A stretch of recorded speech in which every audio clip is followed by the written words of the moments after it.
All right, it's Saturday on Your View. Good morning. Welcome to the show. I am Veronica Dan Ikboy, and as usual, I'm not here alone. I have my beautiful co-host here. Damola is back. Good to have you back. Yes. Ni hao. I'm glad to be back here. How's your trip? You're looking refreshed. Thank you, thank you. Funny enough, it wasn't a holiday. It was a business trip. Right. So this refreshments that I have on my face, I don't know, it's a film trip. So you weren't pressured. So. I was, because I was, meeting with a lot of my manufacturers and also looking for other factories that I could collaborate with. And because they are like 9 hours ahead, so it was, difficult, to catch jet lag, up. Exactly, I was jet lagged, then it was also, the winter was already setting in, so it gets dark really fast. So by like 5, 6 p.m. it's already dark, and you're still grappling to do a lot of things. But it was a good trip. It was productive. They are quite hospitable, and there was a bit of culture shock though, because most of the restaurants don't have a fork and knife. So I had to learn. Of course, use chopsticks. By force, by fire. Of course. Yeah, but it was good. It was good. I'm happy to be back. It's good to have you back. Really good to have you back. We missed you. I missed you also. Especially this one. Public declaration of your love for me. I'll be well done. Right. Toby, how are you? I'm very fine. First, it's good to see you, Oye, back. I really missed you, right? In my church, we had a 2-day conference, the Excellence in Leadership Conference, on Thursday and Friday, and the speakers were amazing. It was, so we had people like Bovi, we had Ellen Paul. Yeah. And so in a leadership conference, bringing those two, you naturally think that what are they coming to say? Do you get? Right. But it was, and at the end of the day, I just learned that nobody's experience, nobody's story is a waste. Absolutely. So at the end of the day, when you're able to merge your experiences together, you can really now give meaning to life. And then through that, you can impact others. Absolutely. The Excellence in Leadership Conference was 2023 was mind-blowing. It was beautiful. And then for the 2 days also, we had to do online schooling for my boys, for my boy, my first child. And so having to do that and then feeling like I don't want to miss out of this conference was a bit of, I had to sort it out in my mind. And so after today, we are now really going to sit down with the conference and really now take it out one by one. I mean, there were a lot of things shred to it unpack from to the understand. Yes, to take a closer look at what it is about. How Of course, are life. you? I am fine. I like your hair. Yeah. All right, having the what do they call it now? This Afro vibe. But I just wanted to change my look for the weekend because weekday, of course, I can't come close to this. Yes, no, I can't do this. Weekdays, no. Our house style for the weekday is different. But then I'm fine. It's been a productive week, learning the ropes of leadership. Because of the position I occupy now, so I have to learn the ropes of leadership and all of it, and then that will be offline. Oh, you like just Don't mind that. I've come back with Gistos. I have heard you. he wants to update our OS. And then just looking forward to a conversation I will be having tomorrow, talking about raising children in terms of leadership roles, so to speak, identifying the leader in a child. We're going to have that conversation tomorrow, and I'll be moderating alongside Mrs. F. So I'll be looking forward to... Yes. Speaking of, tomorrow also, I would also have a session like that. And the thing about life is evolving. Yeah. And so these job roles are changing over time. And so away from the regular lawyer, doctor, so a church has invited myself and said, do you have friends that are not the regular lawyer, doctors, that are doing well in their industries? So they're looking for people like content creators, product managers, tech bros. Yes, because the world of work is changing. The world of work is changing, or the future of work is changing. And so it is important that you get into the flow to understand how things are changing and find where you can fix yourself, because it's very important. Know your tough and know how to come in so you can make some monies, good monies in the process, and then you are not left behind at the end of the day and you're wondering, how did I get here? What did I miss? Left behind. You remember that movie? You have been left behind. Right. Right now, we'll be looking through the newspaper headlines, and I'll begin with the Nation newspaper. And the major story here says, NLC TUC threatens strike over attack on Ajero. NLC TUC threatens strike over attack on Ajero. And then they are demanding removal of Imo police boss, others. They fix strike for November the 8th if demand is not met. And another story at the top corner, Naira sustains rally after $7 billion forex backlog clearance. We hear that the CBN has cleared the backlog of about 70%. And then we see another story here, said military DSS foiled Boko Haram attack in Kano. Debo Bashorun, how I fell out with IBB over Delegiwa's death. That's another story here on the front page. Now, Cuba Post, fresh suit seeks sack of Bayelsa Governor, Deputy, PDP, Labour Party, form alliance in Kogi. And the downstrip, the story here says Tinubu hails repatriation of $150 million Abacha loot from France. We have a story on the front page on the Nation newspaper. Yeah. I would begin with the headline that says, Tinubu welcomes repatriation of $150 million Abacha loot from France. You know, when I saw this story, I said, Abacha again. The Abacha. He keeps taking care of us. Despite being in the grave. When he says that Nigeria is on the low, I said, take money. You should go and take from my loot. So the president has expressed his appreciation to France for the return of the $150 million stolen from Nigeria by former head of state General Sani Abacha. And he also said that the French government was content. Oh, sorry. Let me take that again. The special advisor actually confirmed this, and then he said that this is in line with the agreement between Nigeria and France to support the iDice program, a federal government initiative to promote investment in information and communications technology and the creative arts. So there's been an agreement that has been signed by the Minister of Communications, Innovation and Digital Economy, Dr. Bosso Police, and the French minister. They would be investing this money in the development of the ICT ministry.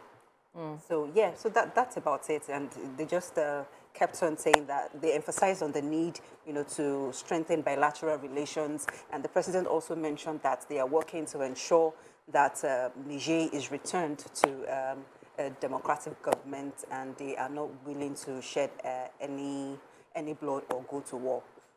So it's just a nice handshake between France and Nigeria. Yeah. And it's good they repatriated that one. Yeah. Yes, so I have a good news here. The Army DSS averts planned Boko Haram attack in Kano. And so this happened yesterday. The joint troops of the Nigerian Army and the DSS had a raid in Gezama local government in Kano State, where they were able to avert an imminent attack on that local government in Kano State. And so they were able to recover some items. They include 5 AK-47 rifles, 5 AK-47 rifle magazines, 1 rocket-propelled gun, that's RPG, 5 RPG bombs, 6 hand grenades, 5 pairs of desert camouflage uniforms, 10 pairs of magazine pouches, and some improvised explosive device-making materials, that's IED.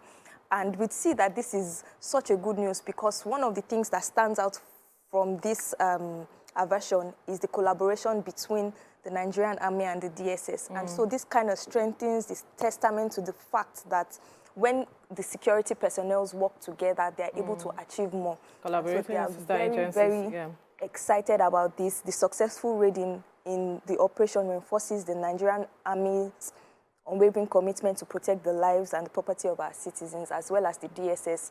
And going forward, we hope that other security agencies would collaborate. When the president came in, one of the things he said was the matter of this collaboration among sister agencies for security purposes. And it's a good thing to see that is something that they are taking seriously to address the matter of insecurity in the country. So I have this story. It's talking about 26 million Nigerians at risk of food insecurity in 2024. Wow. And this is saying that about 26 states and the Federal Capital Territory between the June and August of 2024 are at risk of facing this food insecurity. And the report already also noted that 18.6 million people, including the internally displaced persons in Borno, Sokoto, Zamfara, and other states, plus the FCT, are expected to be in the crisis to worsen between now and next month. And he's saying that the key drivers of this issue is conflict, insecurity, which has disrupted livelihoods, and increased displacement from protracted insecurity and activities of non-state armed groups, banditry, kidnapping in the northeast. And we know that most of these states in the northeast as well as the north central, where we find food, where we get our food. Absolutely. Especially Benue State, the food basket of the nation. We see what is going on there security-wise, and we also see what is going on in the northeast, where farmers cannot necessarily go to the farms because of attacks, fear of attacks from bandits, kidnappers, and all of it. But we recall that sometime this year, the president also declared a state of emergency with regards to this matter of food insecurity, and he said money should be released for grains, fertilizers, so that farmers can get this. But if we're still having this protracted matter of insecurity, what result are we getting at the end of the day? Then there's also the aspect of climate change. How are we also addressing that with regards to this? So it's quite concerning, and we hope that something is done before 2024. Maybe we all need to start owning our own gardens. Gardens, right? Have something behind where you can just, fetch little things like pepper, basic things. My family used to have that growing up. My grandmother had, this nice garden where we just go and get pepper, tomatoes, and all of that. We had that growing up. Well, when you come to Lagos State, every space has been used up in Lagos State, for instance, except you're getting a larger space that it's your own building and all, then you now create one small farm. But that if you're living in a rented apartment, it's difficult. You can use vases also. You can, yes, to do that. Plants, yes. All right, let's quickly move now to the Punch newspaper. And the major story here is saying 5 billion naira yacht. Navy confirms delivery, faces payment crisis over National Assembly's opposition. And some riders said it didn't approve purchase payment, says Adaramodu. Procurement without legislative approval, a nullity, rep spokesman. Luxury boat arrived in June, not in use over non-payment, states Navy. And another story here, I felt proud, bagging distinction after battling depression. OOU pharmacy graduate is saying this. Greener pastures, desperate youth reap uncertainty, frustration over illegal migration. And artists showcasing Nigerian musical class at global events. That's the story there. Ogun cautions over attacks on border communities. France to repatriate $150 million Abacha loot. We already talked about that. Jones stew must be protected from external interference. Ubomosho Prince is reacting. Who has what story? So I have this story by a popular actress. Her name is Ebere Nziwu.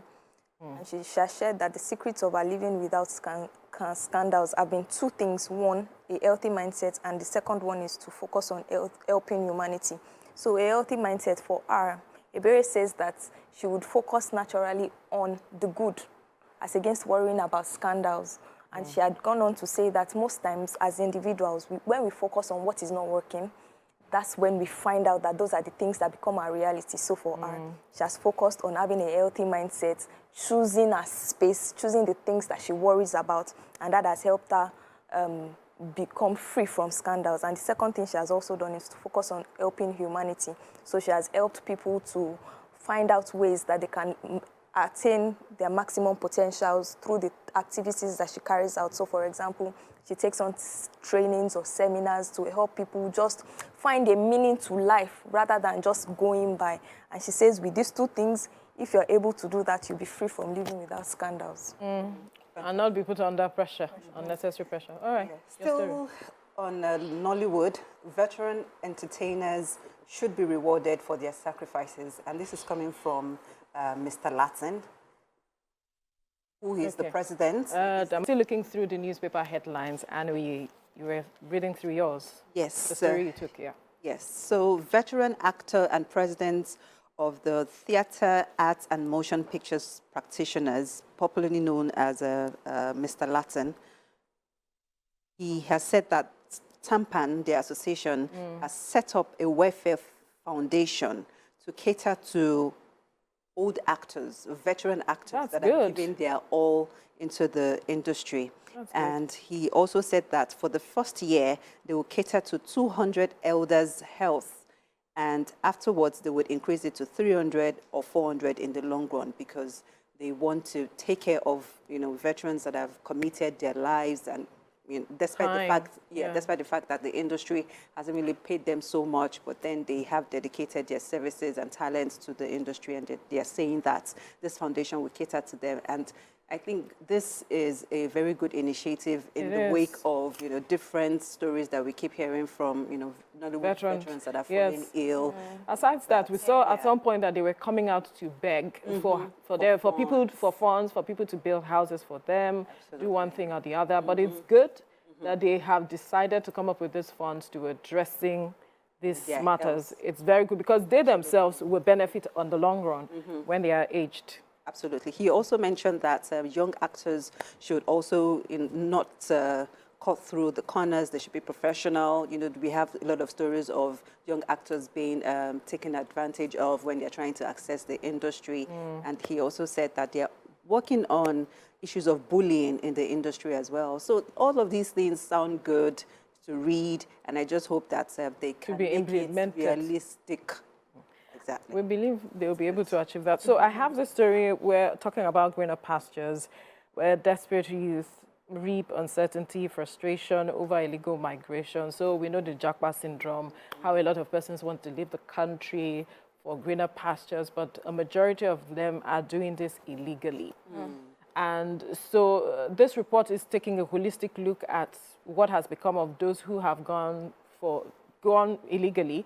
And one story here, the person put together, the reporter put together, said, last week I received a distressing call from Germany that one of our African youth who had migrated to the country tragically lost his life by jumping from a 4-story building when confronted by the German police due to lack of visa.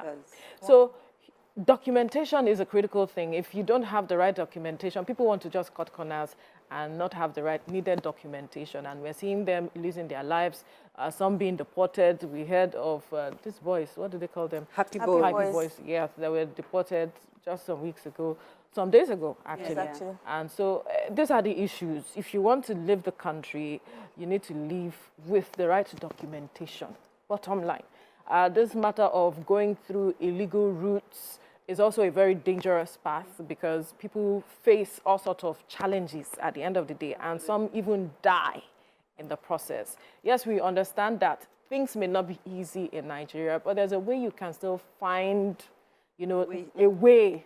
And if you want to leave the right way, bottom line.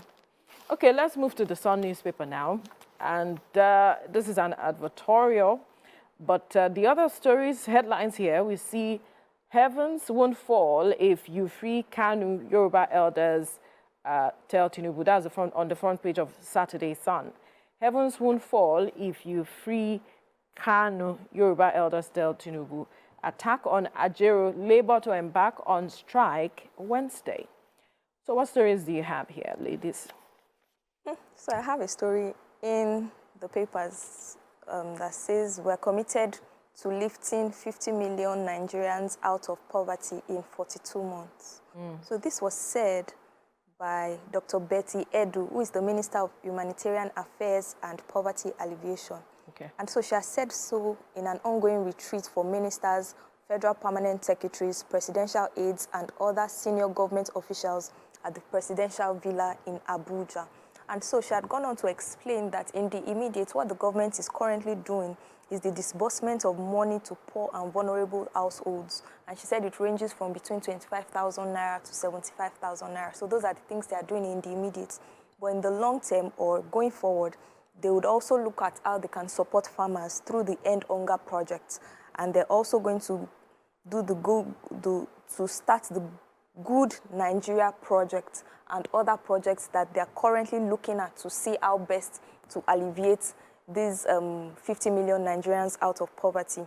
And so she also went on to say that they're going to enhance the quality of healthcare that people are currently receiving in the nation, because, I mean, the quality of healthcare is also determined by the quality of work that people are able to do. So she has outlined these various steps, among others, as to the ways by which the government is going to be committed or is committed to ensure that they lift 50 million Nigerians out of poverty in the next 42 months.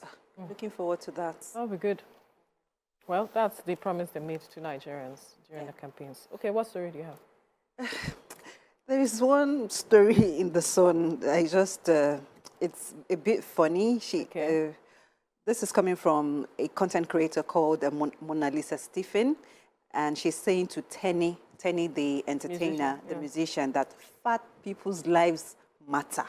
Okay. Fat people's lives matter. So she's advocating for people that, I don't like to use the word fat, because, you know, people who are on the big side kind of find it offensive when you call them fat. But she has said that she doesn't have any issues with Tenny losing a lot of weight, but she should not think that anybody who is on the big side is having health issues. And she doesn't have any rifts, but she just wants to keep saying that fat people's lives matter. That's just the... It's interesting. She doesn't understand why Tenny lost weight. Exactly. So if Tenny had health issues and she felt it is important for her to lose weight, then she did. So if you don't have, I don't think this is a neither here nor there conversation. Her point is that she made a song, a diss song to shade fat people. And I haven't heard that song. I haven't heard anything like that.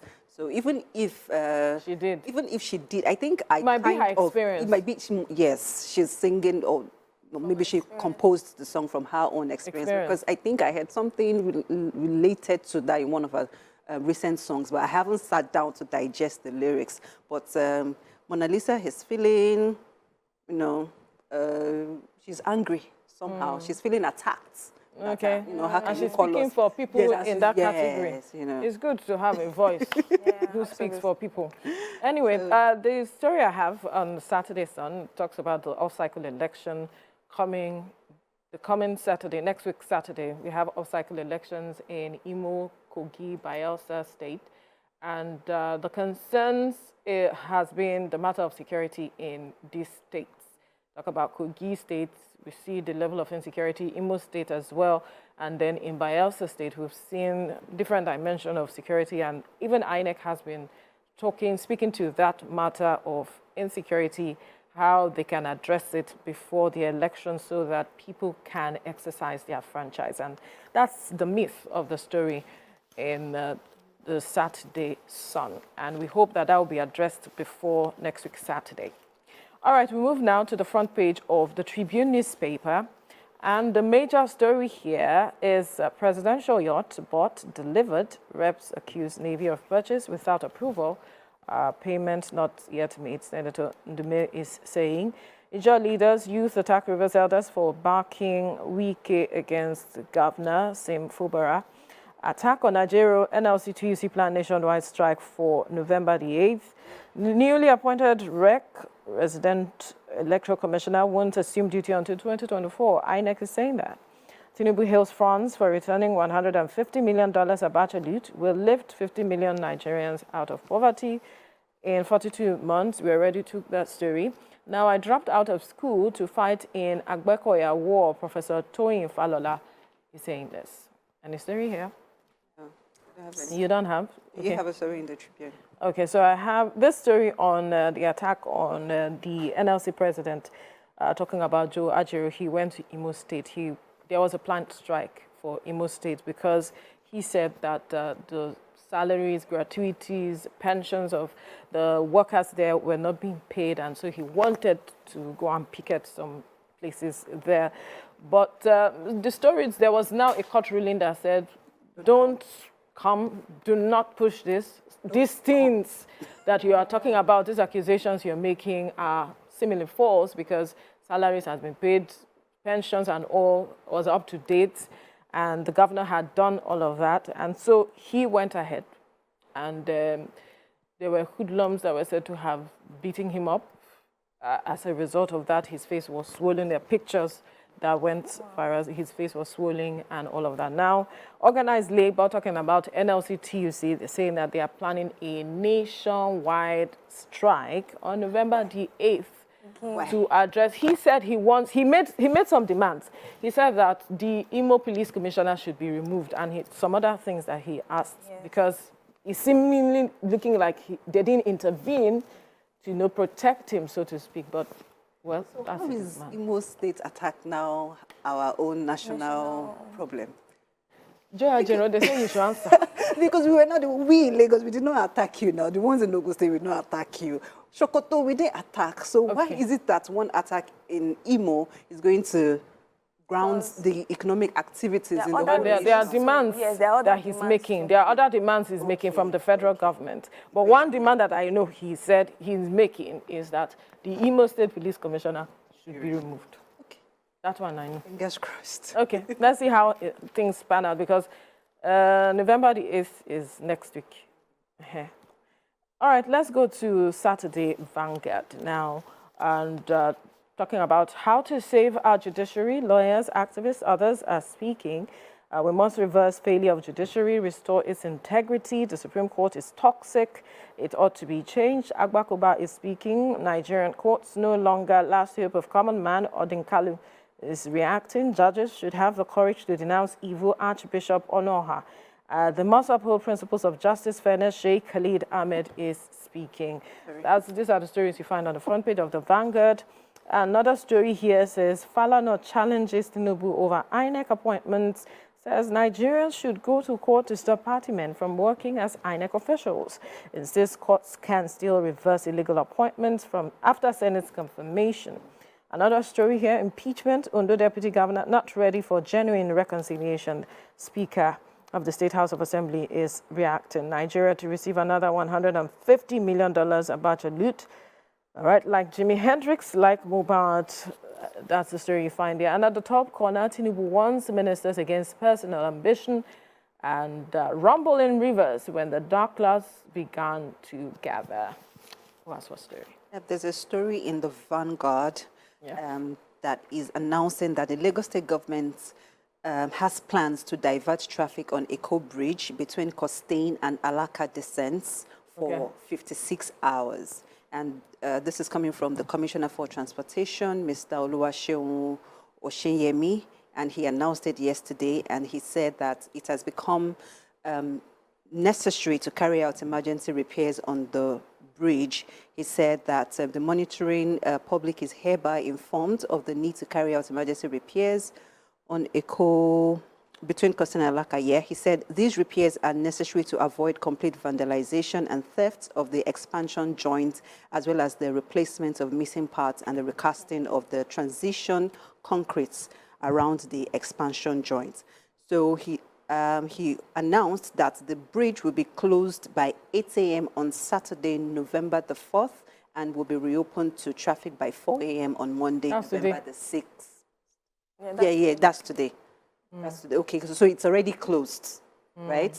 Because they said 8 a.m. on Saturday, I will be reopened to traffic by 4 a.m. on Monday, November the 6th, 2020. So diversion, find alternative routes. You want. At the end of the day. Toby. So Ogun cautions Ondo over attacks on border communities. So Ogun State and Ondo states have border communities, and the state's deputy governor, that's the state's deputy governor of Ogun State, is appealing to the government of Ogun State to say that, please, there's an encroachment into their borders, and these encroachments come with assaults. And so she's really, really appealing on behalf of the Ogun State government to the Ondo State government that they should please watch how it is that they're able to balance those things, because culprits are actually also on the run and taking advantage also on the larger end of Ondo State. And that's like a border community between Ogun State and Ondo State. The story went viral about a woman who was accused of tricking her husband to the UK and abandoning him at the airport. However, the woman came out with receipts debunking the claims and letting us know that the reason she did this was because she suffered physical and emotional, psychological and mental abuse for 9 years from her husband. He was making irrational decisions with their money, beating her up in the middle of the night and then locking her out in her nightgown and all sorts of inhumane acts. What are your thoughts? Join the conversation and call us on 081-270-53687 or 091-390-76948 or tweet to us at TVC Connect using the hashtag YourViewOnTVC. Ladies, the matter of abuse, the way you people did, the way, when she reeled out her story, initially when the story of the man came out, everybody was like, oh, why this, blah, blah, blah, blah, blah. And then the receipts started coming out from the woman. And people were like, we knew a woman would not go outside the country and want to take care of her children alone. We know the pressure outside the country. And so for her to make this decision goes a long way to show that she has had enough. She said the scale fell off her eyes when he turned the abuse to his children, where he actually beat up a 6-week-old baby out of her hands. And it was like, how can you beat up a 6-week-old baby? At this point, she felt she had to take some steps at the end of the day. And she took the steps, and the best bet for her was tricking him. Come to the UK. And then you get to the airport, you take your children, because you know that there are laws in the UK that you are backing, women. They are in support of women folk. The women have those. That's why most women that leave the country wait till they get there and then started taking some steps because they know the law supports them. And so the men are at the short end of the stick to bear the brunt of this, because she also invited family members, and they are like, no, we cannot meddle into this matter because our husbands, this one and that one. But that she waited this long to now take this step is mind-blowing to an extent for me, and it goes to show that she had strategized in her mind. I've had enough, but I need to take certain critical steps in such a way that my children will benefit at the end of the day. Let's hear you. When I saw that story, I knew there was more to it immediately when the family friend put it out there that her family friend was stranded in the UK and needed a job or an alternative plan to retain him in the UK. It just did not make sense that why would you be an amazing man, awesome personality, and somebody would just look at you and just abandon you like that. But when I read the woman's story, I was like, aha, first to do, the pain. When you were beating the woman, pounding her, I read some comments that said, oh, that must have been the height of wickedness. No matter what, why would you keep him stranded like that? But he was the one that actually showed the first part of wickedness. Pushed her to this. Yes. The moment you raise your hand to beat a woman as a man, then there is that wickedness in you, because you cannot compare a woman's bones to a feminine bone. And when I read her story, she said this man is above 6 feet. Yes. He's about 120 kg, and she's just maybe 5'3", weighing barely about 65 kg. You want to kill the girl. He was beating her when she was pregnant, even after she lost the pregnancy. That is even what got to me. Pushed her out. She had to walk 3 days after she returned from the hospital, after giving birth. Absolutely. You beat her and she was bleeding. And then when I read the chat, because the family friend also put out the chat that she was pretending to be happy. I think it was very strategic for her. I loved what she did, because if she had decided to start fighting him from from the UK, it would have been difficult, because these kind of men that are so engrossed with control. They want to control you. They want to use your children to make you bait. Exactly, as a bait to make you feel bad, to treat you badly, and all of that. So it would have been difficult for her to get her children back if she was going to fight like that. So what she did was the smartest move. I love it. Kudos to her, and I wish her all the best, because if she had stayed in the marriage because of my children, maybe it's not what we are saying that we'll be saying. I would have probably been saying, woman beaten to death because of this, because of that. So if a woman is saying that I'm taking charge of my life, I'm taking, giving my life a new narrative, and I want to start a new chapter with my children, I think we should give her a chance to do so, because some people are saying that no matter what, Kenny, and when a woman, no matter what, when a woman is badly hurt, when a woman is done, she's done. When she's still talking and trying to fight back and trying to tell you, this thing you are doing, I don't like it, this is you're treating me badly, answer that time. But when she stops talking, or when she keeps acting nice, despite the fact that you've been bad to her, uncle, be careful. Exactly. She already has something, planned up in the bag. Exactly. Because I saw some chats with her husband where she was saying, I can't wait for you guys to come. You guys are actually coming. I'm so happy. And the guy, to his responses, I could tell there was just some kind of sneaker. Thank you, my beautiful wife. Thank you. It was not like the usual. It didn't sound like the usual. What if it was saying, thank you, my beautiful wife? You can just tell from the tone of the response. Yeah, this man must have done something before, but he's probably thinking, oh, maybe she has forgiven me. Let's all just go. Let's just get to the UK first. And see, removes our children out of the equation. All the best, sis. Let me leave you there for now. This is for me. For now. Okay, so online and in our daily endeavors, I think there's also the danger of a one-sided story. Like what you mentioned, when you hear the story from one side, and you know how it is when people say stories to their advantage, they say it from their perspective or their point of views. When the other person speaks, you now be able to balance what it is. So when the story first came out, I was like, this story, sha. So when I heard, and the woman didn't just say, she put up pictures. So there was evidence. When she was beaten. Yes, to show. Even some of her family friends were commenting that this girl, she went through hell. And this supposed family member, the wife said she did not even know her when they were in the marriage. Exactly. So who is she coming from? Right. And there's this Yoruba term that they say, reke. You know, this woman wrecked him. Like she was taking it all in. And by the time she was able to give it out, she gave it out. You know when you're playing what? Pick 2, pick 3, semi-last card, last card. She gave him enough. Check-up. And she just do the check-up like this. I mean, it was now as if, woman, where are you coming from? So I like the fact that she was able to build into what she eventually achieved. But the thing about it also is, looking at it, an empowered woman can do that.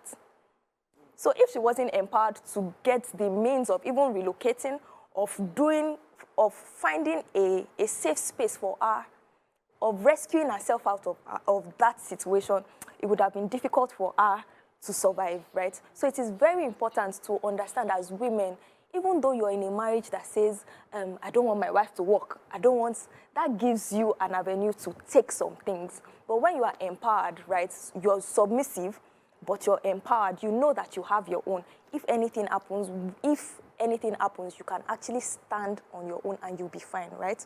And then the next... Quickly respond to that. There are some empowered women that are still in this marriage... Struggle, domestic violence. Yes. That you have money. And there are other things, yes, there are other things too that matter. It's so beyond the empowerment. There are esteem issues around the fact that, and you know how it is where our society today makes it seem as if you're not in a man's house, you've not achieved anything, you failed. We'll look into all of that. We have a caller on the line. Already, I've not finished. No? I know you have not finished. That's why I'm saying, okay. They're slow. We have Solomon on the line calling from Enugu. Solomon, good morning. Go ahead with your contribution. Good morning, ladies in the house. Good morning. Good morning. Could you speak up, please? About the story of the woman. Right. You know, I want to use this medium, you understand? Yeah. To advise men. Because this variant of the thing about women and men treating their wife bad is becoming something else. You know, I'm a man and I'm married. Really? You know, there's a way that my uncle always advised me that if you want to go far, don't ever look at what your wife did to you or said to you, because women are just like you. If you marry your wife, take that wife like just a new baby that maybe your two sister. But so men, there's this animal life in them that I don't know whether it's what they always say, all those Igbo drinks or but my advice is actually that any man that wants to get married, whether wedding in church or in the court, they have to examine that man's brain. Because as I'm talking to you now, where I've been, my opposite neighbor, if you see what this guy did to his wife, if you see the wound at the back, and when they attacking him, every time we used to separate fight. In fact, to the extent that this lady went ahead and drank sniper, that she's tired, she don't want to do again. The other day, this girl packed her load and went to her father's house. And do you know that the parents, the mother, said that this is shame, we don't want this kind of thing, we don't want this kind of thing. Bomb back. And now, for 3 weeks, this girl could not go outside because of that, the shame in the street. So, for me, I advise, if somebody wants to marry your daughter or want to marry your sister, they have to take that person to psychiatrist and examine, or the doctor that can examine the person's brain, whether this person is functioning normal or not, because it's becoming something else. So for me, that lady, in fact. Thank you, Solomon.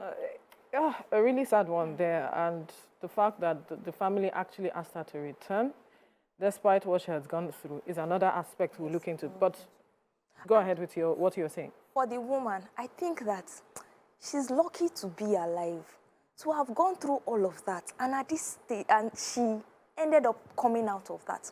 Not all women would have been that lucky. Yes. We would have just heard stories that man beats wife to death. So, even though she had a plan in mind and she was able to execute it, not all women would have had that opportunity. A lot of women, known, unknown, have gone in that process, thinking that they would execute their plan, and in the process, the man eventually kills. So, for women, I think that this domestic violence issue, because there are state governments also that respond to it. Lagos State, for instance. Lagos State, for instance, is beautiful. They do that a lot. And when you can call them and they take you out of that space, because at the end of the day, you may not have the chance to execute that. So for this woman, I'm grateful that she's alive till today. And for this woman, I think it's a national call, because the laws of the land where she went to protects women as against here, where number one, our culture, because the story says that she went to tell her parents. There are times when she would go at night at 2 a.m., 3:30 a.m. to her parents' house. So every time she went there, that means there was a go back to your husband's house somewhere in the background. And the laws of the land also, even when you want to go through the divorce process, they would give you, go for counseling, go for this one, mediation, you do therapy. The process is a lot. Right. Well, when she was able to move, she found out that, this land will protect me. Let me rather go there than stay here. Okay, we have a caller on the line. MD calling from VI. Go ahead with your contribution. Good morning. Good morning, house. I greet you all. Good morning. Good morning, sir. Yes, I really enjoy this program you people are on, and may God bless you always. Amen. Amen. Sometimes we the men, we are very, very hopeless. Some men, I don't know what comes over them. You marry a wife, it will hope that you loved her before you married her. Then while beating her, if whatever she does to you, whatever she has done to you, You need to have calmed down. This injury, you know that everything is very painful. You walk out of the house and go and come back. Maybe by then your tension must have calmed down. Keeping a woman at home, beating her doesn't make any sense at all. So I believe that some men are not ready to be among the men. You understand? I've married for about 32 years now. I've never wanted to beat my wife. And if you see her, you know that definitely I've never wanted to touch her for life. If you don't, no one that will not annoy the husband, they will annoy you definitely must annoy you. And when they annoy you, you just walk away from the house. Give them time. Women, to punish a woman is very easy, not by beating. If you come home very late, you don't eat, you don't do this, don't do that, you look at it, definitely you are not, definitely she will definitely change from that. But if you keep on beating, at the end of it, there's no love among the family again. So I believe the woman did the very right thing by taking her own position on that. Thank you very much, and God bless you all. Thank you, MD, for your contribution. You see, it begs the question of why did you get married? What were you thinking when you said you loved this person and you wanted them to now be part of you? What is that thing that the person said that you looked the person in the eye and beat the living daylight out of the person, and your conscience is not pricking you that what you are doing, as you are even raising your hand, it's not pricking you that, okay, this thing that I want to do, what if she dies in the process? You know, we just had a situation where a lady was talking about how her husband abandoned her and 2 kids because they went to buy a car. She went to buy a car and used her name. And that was when the man changed. Now, the situation was bruised. So the man his pride was seemingly damaged. And so he tricked her to come to Lagos and in the process planned his way out of the country, abandoned her with 2 children.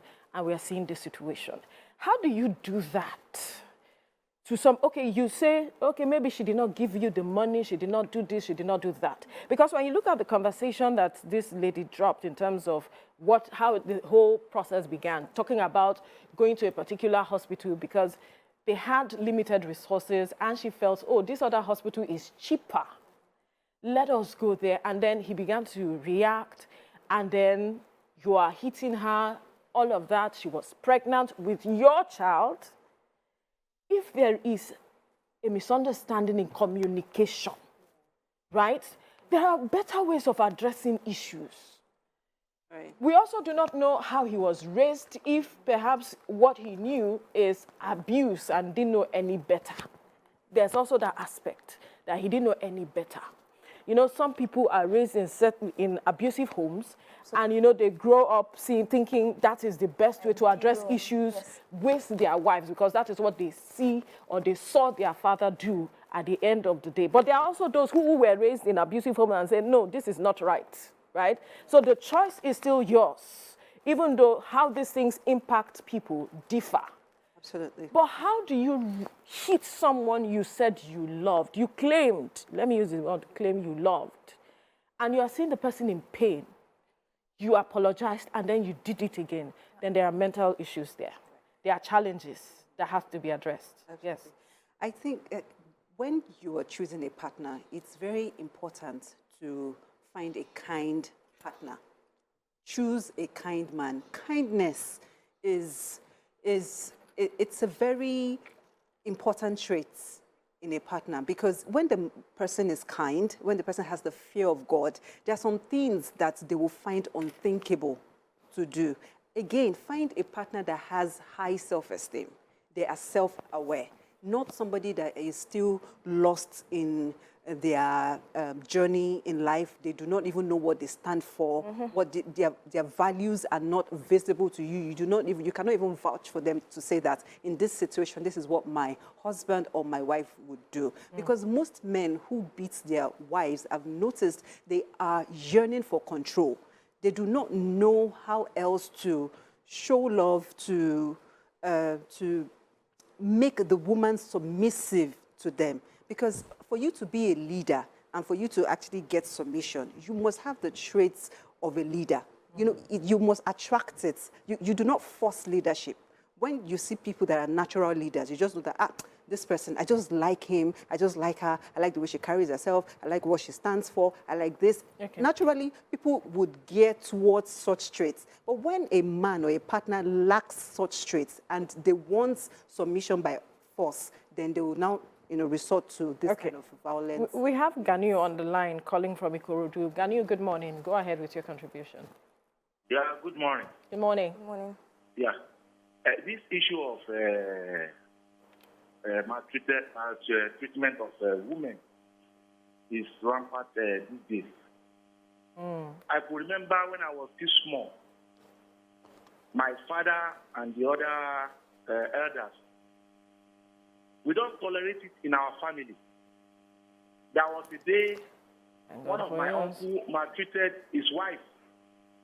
My father and the other elders, they tied him to a swing machine and flogged him. That's good. That's too bad.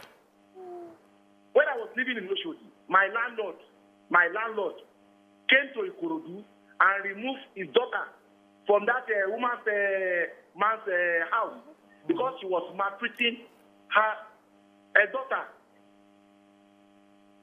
I've told myself, any man that maltreat my child, I will go and take it from the house. It's animalistic behavior, and we should stop it. Thank you very much. Thank you, Ganiu, for your contribution. Importance. Yeah, we'll talk about that, the support system from family, because recently in India, a father actually went to take his daughter out of her marriage because she was being maltreated. I saw that story. And they celebrated her return. Huge celebration. I'm like, really? You know, Toby mentioned earlier that she talked about going to her parents' place 2 a.m., 3 a.m. So there's also the aspect of go back home, go back to your husband's house. But you know, there is abuse in the process. My mom said something one time, said the night is long. Anything can happen. Absolutely. And this man actually beat her up at night. Locked her outside. Locked her outside. What are you as a parent? You see your child going through pains like this. You are saying society. This society that will come and mourn with you when the child is dead.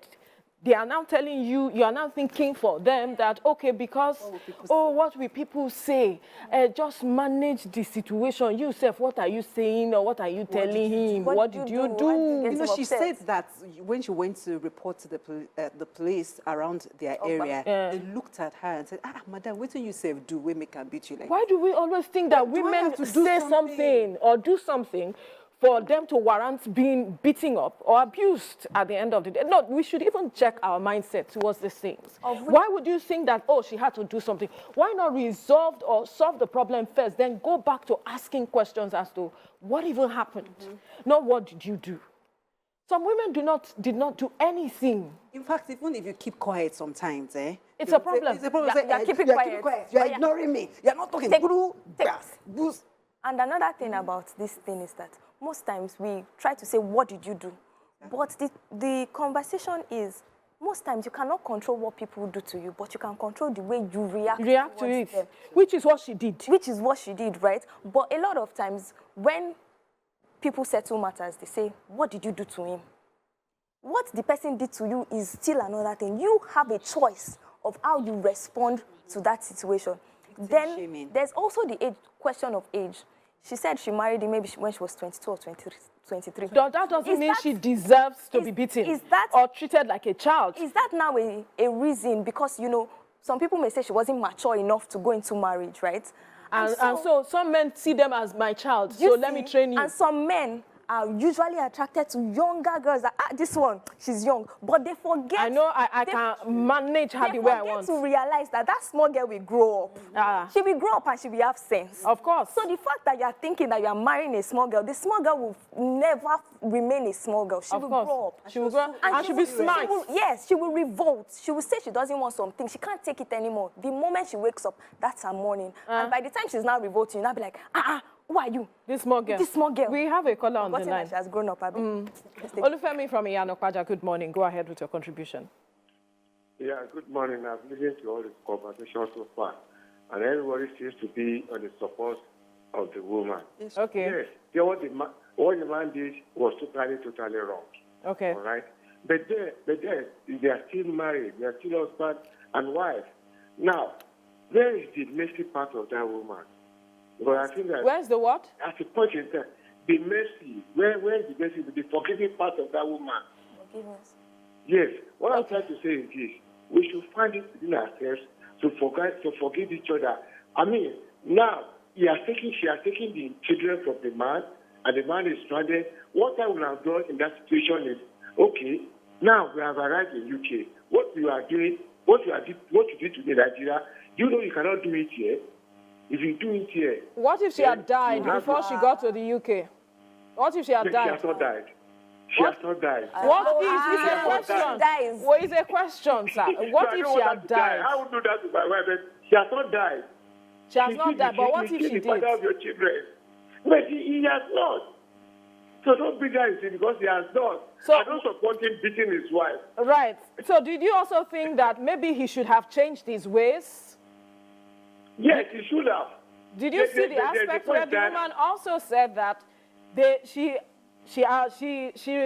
forgave him at some point, the first time, after he beat her up because he apologized to her. And that was why she stayed for the 9 years. Did you read that part? Yeah, I read everything. So where is the forgiveness that she did not show him? He is still the father of your children. That's what I'm saying. Is she not the mother of your children, sir? If God was to judge us by all our actions, you know, he would have killed every one of us.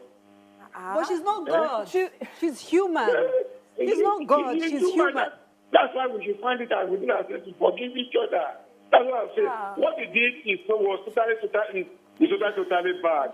But at the same time, they are going to the point where you can say, look, here in I'm Britain, sure he will be able to pick up the pieces of his life from there. Allow him to settle down. Allow him to settle down, then you separate. Allow him to settle down, then you separate. They should kill her before January. He will be able to pick up the pieces of his life. Olufemi, thank you for your contribution. What is going to happen to him is just deportation. He will come back to Nigeria and he'll be fine. He even has till January to make an alternative Let's even explore. So she helped him a bit. Let's even explore the aspect of forgiveness that he is talking about. I know Oyedamola is angry. I'm very pissed. I'm pissed off at what But of course, she forgave him and she kept, bottling up everything. I believe that was why she stayed up till this point, before she now decided to say, you know what, I've had enough. There are levels to which you can forgive. You can forgive each other and still go separate ways. I want to believe that. You can forgive each other and go separate ways because it's affecting your mental health. You are being battered and beaten, and you cannot, manage the situation anymore. Everybody has a threshold. Absolutely. As it is. And she feels, okay, you know what, I can't deal with this anymore, right? I forgive you, you know what, come to the UK. But you find a way for yourself. I have done the best I can by even bringing you to the UK. And so I want to take care of my kids. You have access to them once you are settled, if you have the means of being settled, or you'll be deported. And every other thing can be sorted. I believe that's what she's saying. But you know what? I have forgiven you. I cannot deal with your abuse anymore.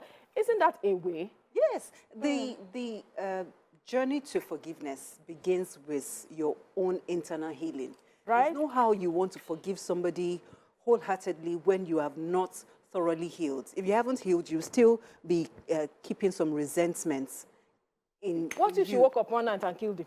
Exactly. That could... Very possible. That is also another But she didn't do that. But she didn't do that. She didn't kill him. She used a strategic means to get her children. Because for men like that, he would not have released those children easily. I have a friend who is going through a divorce process with her husband because the man, it's not like he can take care of the child, though. He cannot even take care of himself, let alone take care of a child. But because he wants to keep using that child to disturb her, to just, put her into, just make her unsettled. Mess her up. Exactly. He keeps dragging that girl's custody with her, and she's always exhausted, frustrated. We have Akinola on the line from Ian Okwaja. Akinola, please go ahead with your contribution. Oh, unfortunately. Sorry. Please call back. Damola, she's angry. So I know what she would have gone through if she decided to say, oh, let me do it the right way. Sometimes the right way is not always the right way. Yes. You have to apply sense. And what she did... Strategic. Exactly. You have to be strategic in your I'm even moves. shocked that despite the mental torture, she was able to be strategic at Calm down addressing and plan. this matter, planning it. She gauged it. I'm not supporting divorce, but where there is abuse, there is a threshold where people cannot manage some of these things. Unfortunately, she did not see the signs before she got married, right? Maybe she did and or maybe she did and felt, oh, maybe she'll be able to manage it and all. And then she got to this point and felt, I have had enough, and I want to, strategize this way and get my children, and that's it. Yeah. We are separate ways. I forgive you wherever you are. Whatever you do with yourself is fine. Toby. Some people use this caller, Mr. Olufemi, that called. Some people use religion. Some people use culture. So you will hear people say that when you get married, it's for better, for worse. You made the vows before God. And so whatever it is you face in that marriage, you will take it. And he said something. He said, he is still the father of your children. Nobody is saying you're not the father. So when you see a case of somebody like Remi Olale, that did that means that woman was maybe a first-class witch. Do you understand? For her to have done that. Did you hear the backlash? Yes, to the father of her children. And that's what the society has kind of like used to put us in bondage, right? To say, after all, he's the father of your children. When your children grow up, what would they say? You did this to your husband and all that. But at the end of the day, when the man is abusing the woman, are you not thinking that she's the mother of your children? Is the society not thinking that she's the mother of your children? It sat on her. It sat on her head. A very gigantic person like that. After she returned from the hospital after delivery, he beat her up. She was bleeding. Do you see? So okay, this father of your children matter that people say. From Agor Palace. We have Bright from Agor Palace. Ladies, calm down. We have Bright. Bright, good morning. Go ahead with your contribution. Yeah, good morning. Good morning to everyone. Good morning. Yeah, based on the topic on ground, let me say this first off. The lady in question, the wife in question, she left the marriage before now. She was just there. She was just around, but she has left before now. Right, mentally, yeah. Yeah, she has left. And I like to say this, when one is supposed to enjoy it and the person is enduring it, is a flag. It's a red flag. It's a red flag. So she was just there. She was meant to enjoy marriage and not to endure marriage. So she endured for a purpose. There's always something bigger when one chooses to endure what he or she is meant to enjoy. So what was bigger for her in that marriage was the children. Right. She saw reasons to leave. Anyone will see such reason and leave. She saw reason to quit. Anyone will see that reason and quit. But she chose to stay for the purpose, not because of the man. Now, can I say this? Let me say this. The man married a wife, but the wife didn't marry a husband. Yeah, that was what happened. And that is why I like to say this. Every young lady out there who knows she is a wife. See, you don't need to be married to be a wife. You're a wife already. Just when I come for your hand, then you are my wife. Right. Oh, yeah. So the man, they say, it's a good thing. The man was never a husband. Right. Albeit the woman was just a victim of all of this, So I like to say this, that we should that every man out there who is a husband will not do this. Will never do this. So I like every wife out there to put her eyes down when it comes to settling down maritally, so that you don't go suffering all of this. I saw that she suffered for 9 years, 9 good years. But it's well. Thank you. Thank you, Bryce. Thank you so much. He's sounding like a motivational speaker or a marriage counselor. He broke it down, actually. He who finds a wife finds it. A wife is, you have the qualities already in existence of nurturing. And a man who is a husband has the qualities of protecting the woman, also grooming her into being there is no competition anywhere, and you're not seeing her as a tool or something you can beat and all of that. Even if she's young, because you mentioned something about age, even if she's young, you can groom her to grow, to become. She will still grow up, safe. No, she will grow up, but you can groom her in the process. If you feel that she's lacking in certain areas, she shouldn't look up to you to say certain things. Rather, she should submit to you forcefully because, oh, I'm not your age. I have this 10 years gap or 20 years gap. So you should see me as a father figure. You can't look at me when you're talking, blah, and all of that. It is something that... It may not be a fault, the guy's fault, though. It may not be. Environment, the way it was raised, where sometimes you may think that a man must oppress. I mentioned it earlier. Yes, you did. Yeah. Would oppress. And you would find out today, at least you would know one person that says that if the guy is not, or they say, I cannot date a guy, or I cannot date this guy, or I cannot marry this guy, it's too gentle. Is too forgiving. There are ladies that say so today. Used yeah. to toxic Do you see that say those things? If he's not beating me, doesn't love me. Said that, I cannot. My husband says he had that experience where someone said that you are too nice. Aha. I come and I say, she even did it for me. Yes. Yes. We have Akiola from Ayobo. He's giving you hot. Akiola, please go ahead with your contribution. Yeah, so thank you for having me. Yes, you're welcome. So what I just want to say is that, first and foremost, African culture is a fraud against the women.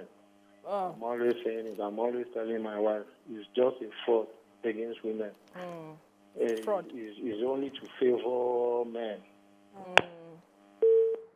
Akiola just calling. Patriarchy is what he's talking about.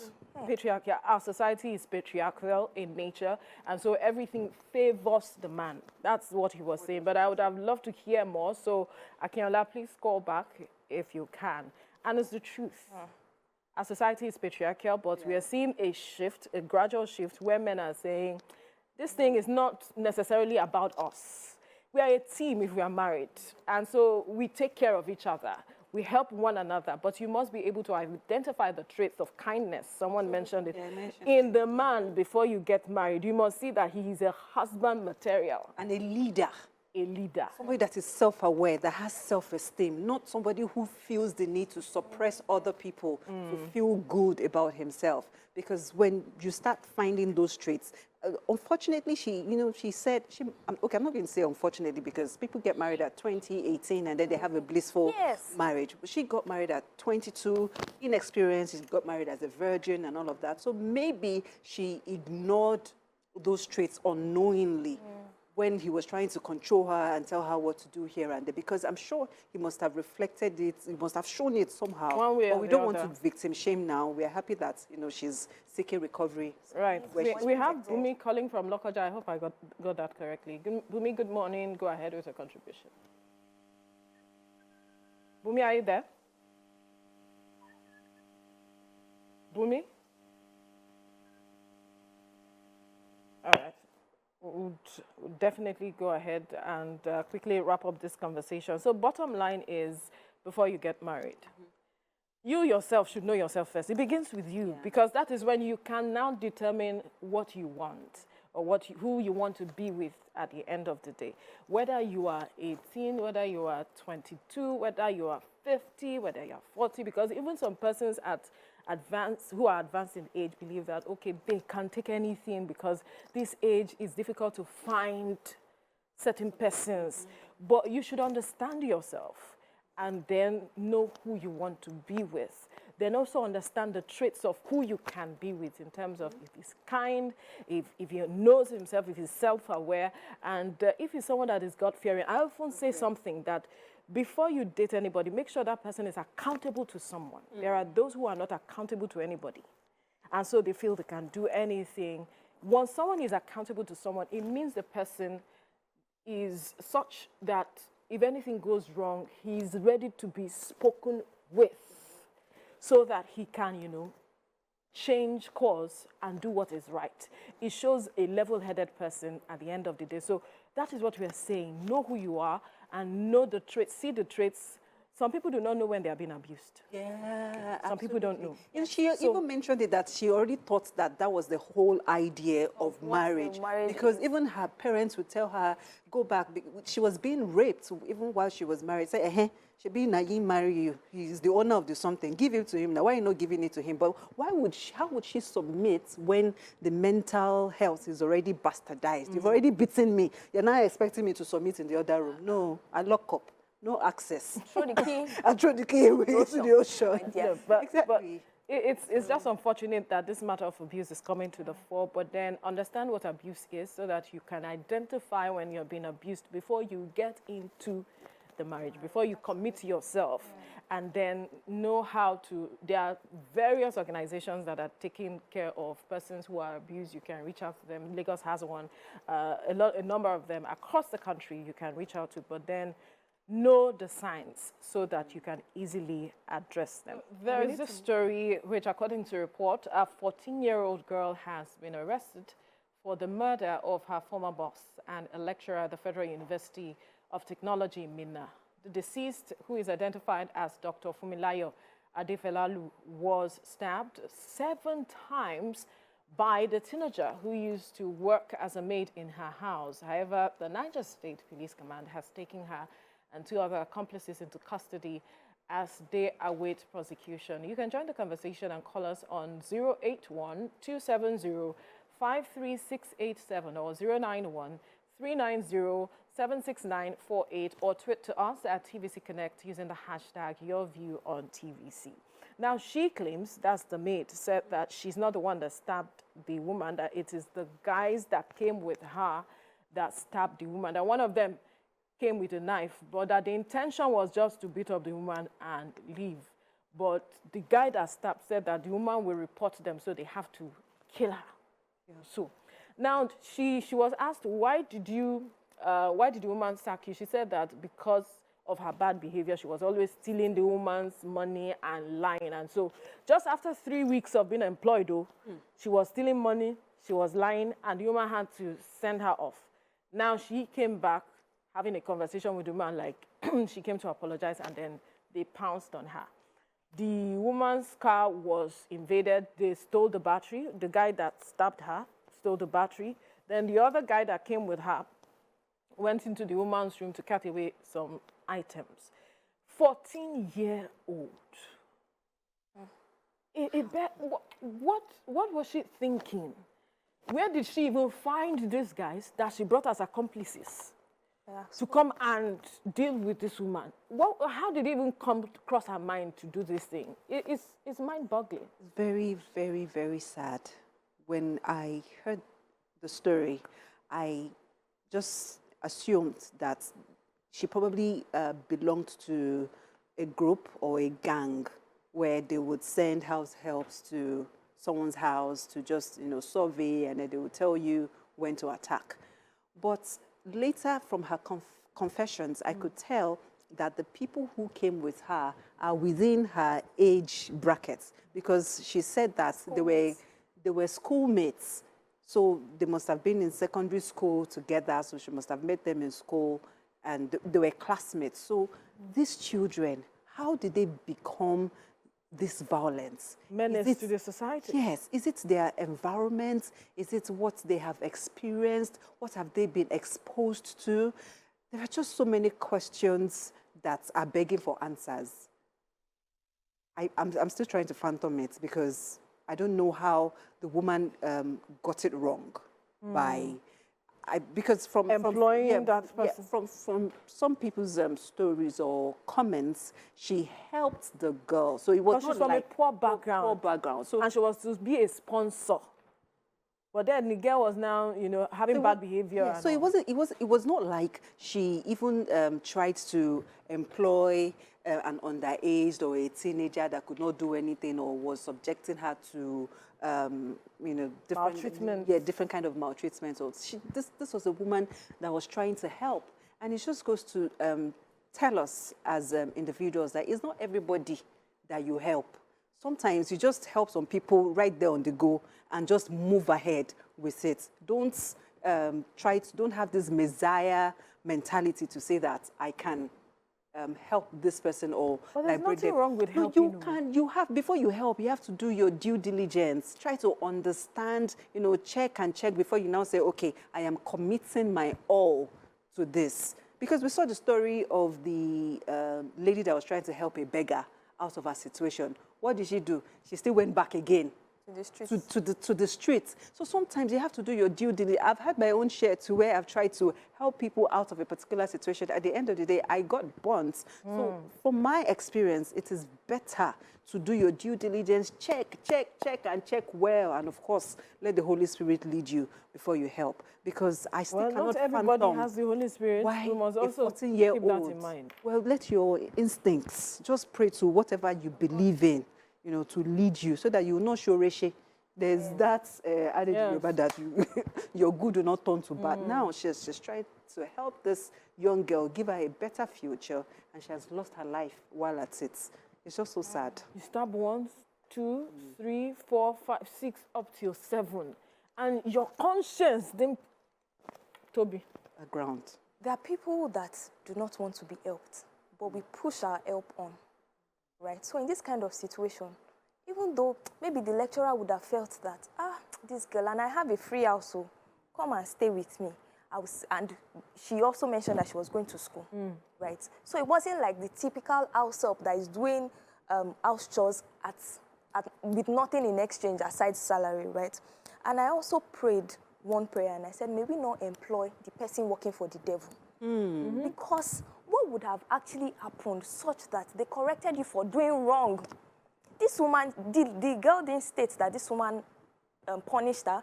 She didn't say this woman beat her. She didn't say, because we would also have heard stories in the past of people that their house helps have done something to them, or people living with them have done something to them, and they punished them, or they took them to maybe the police station or something. But this woman didn't say anything. She said, go. And you now came back to do that. And next thing I was also going to say that there's a generation now that is arising that do not like to be corrected. They do not want to be corrected. No matter what it is, if you are smiling at them, you are good. The moment you open your mouth to say what you have done is wrong, they will revolt against you. They will take you as their enemy. They will say, I'm in a different generation. Why are you so upset? Is it not just your money I stole? Is that burnout of parental, that gap? That parents were not able to mold their children. We'll see also when we talk about a generation that is rising up now, that do not have patience, that do not have some virtues that we will know that we grew up with, but they don't have it again. I don't want to say Gen Zs generally, right? But there are exceptions also to every rule. But this case, you would notice that because this girl was corrected, this is what fueled her decision, right? And I think that the government needs to step in at this point to regularize the process of getting people to help you within the home. So we'd see also instances of house helps. People, I'm just speaking generally. I'm not saying this person was a house help, right? There are people that would employ house helps that would do evil to maybe the child. They would do unspeakable things to the children that they are told to mind. Yeah. But in this case, we'd see that this woman just brought, she may even be somebody in the village that's, Konisha, she doesn't have anything, she's doing, let her come. And so what process did she take? What due diligence did she do? What is due diligence? We've been mentioning due diligence. Please, let's break it down. Yes. For people to understand, what is due diligence? Due diligence. So when you want to hire or help somebody, let me not use the word hire. When you want to help somebody at the end of the day. Background, where are they from? Who are their parents? If you have a conversation with someone's parents, for instance, you will have an idea of the way they process things or the values they passed on to this person. Even for employment, so people that are, maybe you want somebody in your office, you do your form of due diligence, you ask questions. But at the end of the day, people where want hide waiting, they want hide, they go hide down. That is it. They go hide down. It's not enough. You see? That's what you have. It's not enough. That is why you have to take your time. Me, once I notice a sense of entitlement in someone that wants to help, that I want to help, I don't do it anymore. Or when you are trying to preempt me or tell me what to do, or how to help you, control how I help you, that's a red flag for me. So you just have to be patient and pay attention. The signs are always there. The signs are always there. You just need to pay attention. And may God help us all. Because Indeed, I don't may understand. God help us all, because it's a sad thing now, because you want to help, right? And now, because of these kinds of situations, you are wondering, you are holding back. Yes. So you mentioned something earlier, and I said not everybody has the Holy Spirit, right? But your instincts, some people's instincts are not switched on as quickly as it should to quickly identify, oh, there's a red flag here or there. You help people and it exposes you. It becomes, oh, this person is marked for danger, like this woman now. We have seen an array of issues where house help actually went back to kill their bosses. There were 2 old persons that we hear the houseboy came back, killed them, took the monies they had, because they had dollars in the house and they were planning to travel for treatment and all. The guy came in, killed them, took the monies and ran away. It's sad. We all need help one way or the other, especially where you're raising children that are minor and can't really help themselves, and you're busy, you need help one way or the other. And what do you do? Are you saying that we shouldn't hire help one way or the other? It's just a complex issue as it is. Right. And then for children, when children become violent, I think it has to do with their upbringing, what they have been exposed to, what they are watching on TV as well. So this one is from a poor background, so they may not have TV. They may not have TV, they may not have, so she's free to move around. So that is an assumption. They might have, cable TV is cheap now. There's the good TV that you can, but she's from a poor background. Very poor background where they can't send her to school. In this case, right? Must have in this been case, exposed in to her some mind, things that, formed her decisions, her mindset that have hardened her up. In this case, her mind was just to go and beat the woman. It was the people. Association matters. Yes. The people you That's why I said, how did she find them? Yes, you were going to the school. So how were they able to identify you? Or how did you identify that these ones, they'll be able to help me do what I want at the end of the day? She had been exposed. You know, some parents who do not have as much, they don't necessarily know how to rein in on their children to curb their association, curb how they move around, because there's no TV in the house, there's nothing. So these children just wander away, come back in the evening, eat, everybody sleep. Some parents can't even talk to them. And so she now found a school that she was taken to. And she was able to identify people who had the traits of persons she had perhaps associated with while she was in the village. She found the traits. If not, you don't associate with someone. If something must bring you guys together. And then perhaps she knew that, oh, these persons have the traits of what I want. And she tabled the matter before them, and they said, we will help you. It's probably those people that have been instigating her to steal, to steal. How did she get to know them? I agree with you. I'm just saying that maybe it's even these go back people, there. Go and steal. Go. So when they realized that the meal ticket's already cut, so they had to tell her, maybe instigate her again to say that, let's go and steal from this or beat her up. But they had other intentions. Sinister motives, yeah. Because even with that so-called Walex, because I heard that she kept saying Walex. That boy wanted to take the woman's car. And when she was jittering, I said, no, let's just go. He took the battery. He took the battery. That's to tell you that he had the tendencies already. It was premeditated that let's just go and rob her. He may have had intention. So we have Solomon on the line calling from Enugu. Solomon, good morning. Welcome again. Unfortunately, Solomon, if you can do call us back. But like you were saying, the tendencies were already there for the Walex of a guy. He already had it because he was the one that came with the knife at the end of the day. But association matters. Association, raising your child. The Bible, again, I'll quote, says, raise up a child in the way he should go. Train up a child in the way he should go. And when he is old, he will not depart from it. But where parents do not have that value to pour into their children, how do they train their child?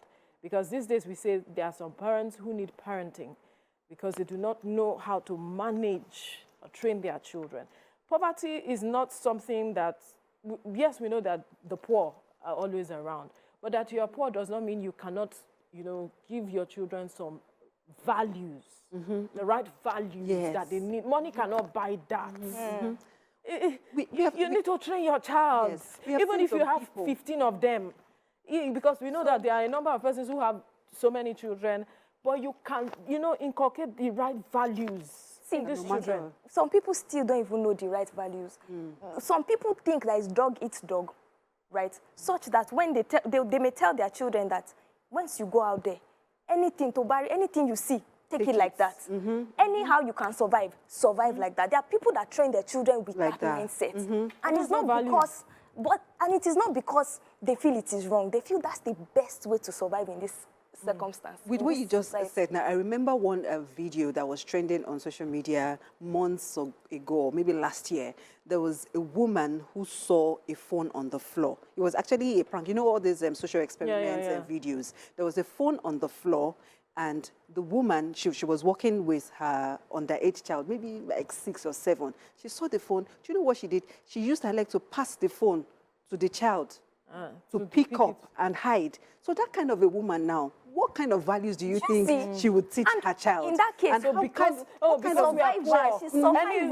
We're surviving. Yes. We see these things, we grab it with all our hands, whichever way it is, because we are poor. It's relative. Yeah, exactly. It is relative. And I think that, you know, we that know better, we kind of keep quiet. In the days, I mean, you can't do wrong. The community will beat you before you get to. But now people are keeping quiet. Because everybody just wants to survive. Everybody just wants to blow. Even Burna Boy. Everybody wants to survive, Burna Boy said that before you get up. Even Burna Boy said that if you do not hustle, if you hustle and hustle, you do not make it. There's no evidence. Well, does your hustle say you have to kill someone? No, or that's what I'm saying. That I agree. Mindset. There's this societal mindset. We have lost this communal living where you say, oh, I know your father. I will report you. I'll report you and all of those things, because of the change in our society and all of it. But we can still do better. That's what I believe. We can still do better. There are ways you can report a child. There are ways you can talk to a parent, see what your child is doing. I know people who say, mind your business, now my pikin. I know. We've seen all of those, where parents go to a school, beat up a teacher. A teacher was even killed recently. A parent beat up a teacher because of, and all of that. But bottom line is, because we are wrapping up. Sorry. I didn't finish that line of thought. We don't have time again. We don't have time again because we need to wrap up. Those people would interact with your children if you do not speak up. Unfortunately, we have to wrap things up right now. But so much has been said. I was expecting the husband now. So much has been said, and you just pick up what you think it is that's necessary. Train up your child in the way he should go. And you will not depart from it. Amen. Right. It's collecting the offering. You're right. Well, that's all we can take on this show today. We'll see you again on Monday. Stay safe. Bye for now.